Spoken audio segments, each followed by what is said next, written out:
Okay, so you are. I am Sarah Wade Smith. I live in Pittsburgh, Pennsylvania, but I'm originally from East Tennessee, a little town called Maryville that pretty much nobody's ever heard of. Hometown of Lamar Alexander and Sam Houston, and he knows how quickly they got the heck out. I volunteer, I am a trans woman. I volunteer with the Pittsburgh Gay and Lesbian Community Center Youth Group, or the Glick Click as we tend to call it. Mostly the age limits are like 13 up through 21. We do have a problem that there's really not much of anything for kids who are 21 and over who may still need a group, but we don't have one. Mostly we're just a fairly unstructured place that they can come in, they can be safe, they can talk. It's sometimes a little awkward, obviously, we figure some kids are there without their parents' permission. We don't ask questions about that.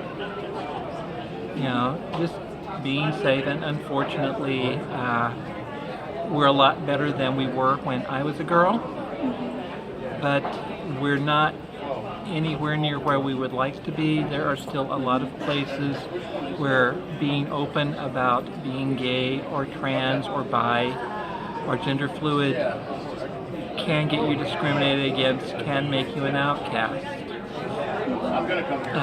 Actually, one of the things I've been noticing when I first started volunteering, that was at least 20 years ago, it was largely kids who identified as gay or lesbian. We're getting a lot more kids who are gender non-conforming in one way or another. I'm not sure if that's a change in things or it's just kids are feeling more self-confident about expressing themselves in non-traditional ways.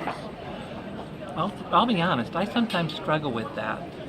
I grew up, I was born in the 1950s, I went to high school in the 1960s, and I can remember searching my junior high school library for anything on what we today would call transgender, and I think I found about one sentence in the Encyclopedia Americana in the whole library that actually basically just defined what a transvestite was, what a transsexual was. The transgender word did not exist yet.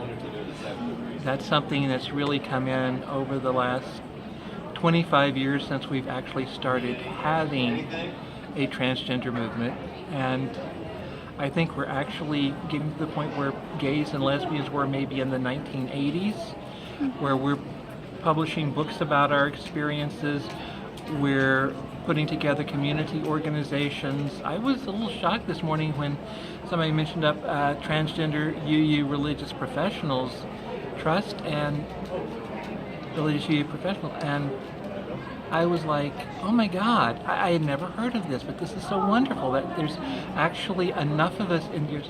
Because my first GA, I met two female to male ministers, Sean Dennison of Utah, and unfortunately I'm forgetting the other person's name, and that's horrible because they were such a wonderful person, and I was so honored to meet them. I'd heard of them before, and now, and they were like the only two, and one of them had problems with their congregation later, I found out, and left the denomination, which is very sad.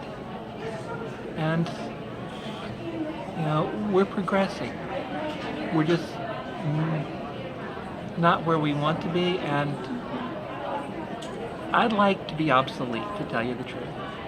One of the things that with the kids being more gender fluid, gender queer, since I grew up with very rigid binaries, and I still very much define myself as a feminine woman, and not really interested in being much of anything else, but I feel more and more like those categories don't even make sense to the younger generation, and that in the end, the world we create won't be the world we imagine, that we will become obsolete. We will live on into a world where all the things that concerned us and oppressed us are just unimaginable.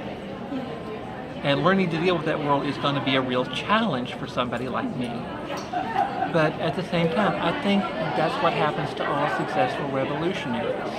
You change the world so much that you and your cause are just unrecognizable and don't necessarily have a function anymore. And that is actually what victory looks like.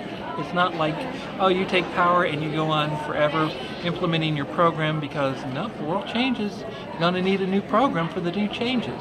Yeah. Sometimes that's a hard lesson to learn.